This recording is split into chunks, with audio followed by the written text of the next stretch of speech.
Kamusta na kayo? Na-realize ko sobrang bilis ng panahon.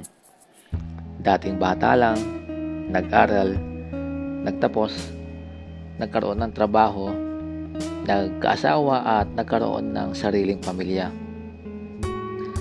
Kapag may sariling pamilya ka na, isinisingit na lang natin yung mga physical activities at isa dito ang larong basketball.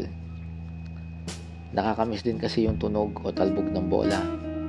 Isama mo na rin yung amoy ng bola, yung tipong amoy goma. Nakakamiss din yung tunog o kalabog ng board at yung tunog ng ring at net, lalo na kapag ringless o swak ang tira mo. Hindi man tayo nag-MVP, Mythical 5 o Best Player of the Game, masaya na ako sa pagiging role player na minsan ka ring inasahan ni coach sa rebound, box out, depensa, at lalong-lalo na yung sigaw at palakpak kapag nasa bench ka.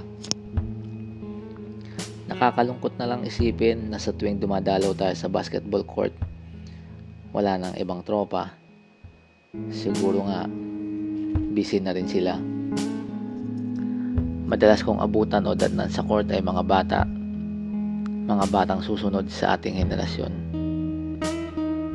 Sa mga kabasketball nating nasa edad na 30 to 40 years old, kamusta na kayo? Paano mo pala na isisingit ang larong humubog o naging bahagi ng ating kabataan noon? Sana dumating din yung time na makalaro kita ulit, kahit hindi na gaya ng dating laruan. Kahit wala ng top board, top ring, o lumiliyad na layup sa ere. Masaya na akong makalaro kang muli, kabasketball. Time.